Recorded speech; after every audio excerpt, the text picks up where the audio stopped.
Good morning, it's Dr. James. It's so great to see you this morning. Thank you for your time and thank you for your energy. And today, before you get comfortable for these next few minutes and listen, I want you to think about getting uncomfortable. I want you to kind of get yourself in a place where you're thinking, I'm a little uncomfortable. I'm out of bed now. I'm doing a little yoga. I'm eating some plain oatmeal or I'm sauteing kale before 7 a.m. That's uncomfortable. Because today we're going to talk about the 5 top uncomfortable traits of successful people. This is about you and I emulating and copying the most successful people across the world in the areas of business, success, public contribution. These are the superheroes of life. And I've been reading about these people over the last, nearly 2 decades.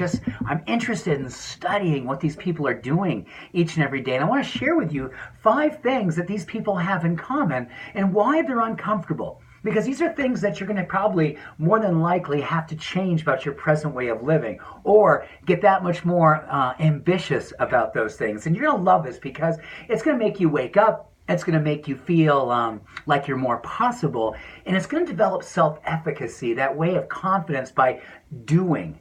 And when you're doing what you know helps you to grow, oh my goodness, your mind, your body, your spirit. So today, let's talk about what these 5 traits are so you and I, we can create a life that we love. We can crush it. We're not going to get comfortable. We're going to be uncomfortable together. Number 1, we are going to be early risers. From Richard Branson to Steve Jobs to Gandhi, you name it. I'm like, woohoo, Gandhi. You're going to know these people were all early risers. In fact, the average hour that they were waking up was somewhere between 4:30 and 5:30 a.m. That's uncomfortable, right? And you know what they did right after that? They moved. That's number 2. These guys were morning sweaters. They weren't wearing sweaters in the morning. They were making sweat in the morning. And that is such a key distinction because getting up in the morning and moving your body and sweating is really uncomfortable. Probably in the sense that you have to get yourself in motion and you're going to be doing things that put you outside of your comfort zone physiologically. You're breaking homeostasis. But you're also unleashing neurochemistry. You're unleashing dopamine, which builds motivation and confidence. You're building serotonin, which makes you happy and calm and centered and focused. And you're on top of that lowering cortisol, which is that stress hormone that just down-regulates your game. It steals your fire. It makes you sad. It can even make you gain weight, and it's going to lead to inflammation physiologically and emotionally and spiritually. So when you are a morning sweater, you help yourself to overcome all those things. And I know when you ask yourself, what's more comfortable, my pillow or my walking shoes in the morning? You know what? I know your pillow's more comfortable, but what's going to make you grow?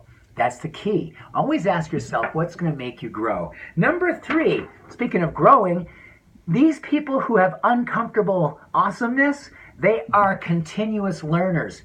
These people believe that reading and writing and learning and absorbing and being around smart things and smart people is essential to their success. In fact, in my research, these people are reading on average a book a week. They are never satisfied with where they are at. They always want to learn more about current events, learn more about, history, learn more about personal development, you name it. They are interested in becoming more by developing their brain and their mind and expanding themselves. So become that continuous learner. Remember this idea of being disciplined? Discipline means to be a student of your best life. And when you are most awake, you are usually really uncomfortable. Number 4, they are awesome at delaying gratification.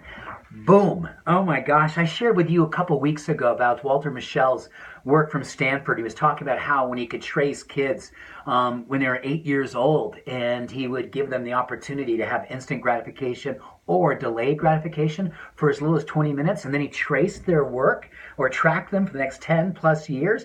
Their SAT scores were higher.